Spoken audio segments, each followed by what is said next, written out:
In addition to ink and alcohol flow, I consider texturing to be part of the spontaneity group of techniques. I think because when I do texturing, which would be using alcohol or ink with either a cotton ball or a cotton swab or something, it's still a very meditative process that doesn't have a lot of exact planning in it.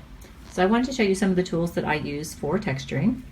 They include the cotton ball.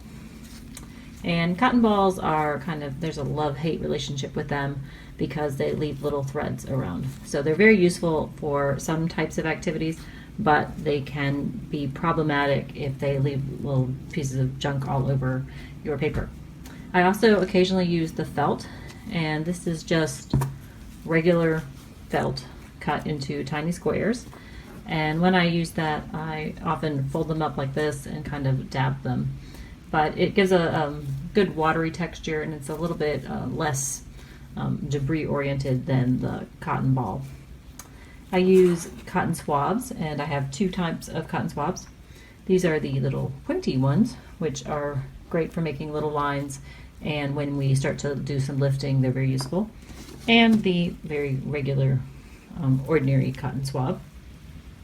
I also do some ink splattering, and for that, or alcohol splattering, I guess that was ink on that one, I use the toothbrush and some alcohol. The whole air blown effect, there's a lot of ways we can get that. For our purposes, and we'll be using the canned air, which you need to be a little bit careful of, so a well ventilated area for that. I also, if you had an air compressor, you could use that, or sometimes I use a cool hair dryer, but want to be careful on that one. And I think that's about it for the texturing tools that I routinely use. Now there's an unlimited number of texturing tools that you could choose from saran wrap to sponges to cups or anything you can find around the house. So I hope that as you are working on these projects that you'll kind of use your imagination and add to my list of texturing tools with anything you can think of.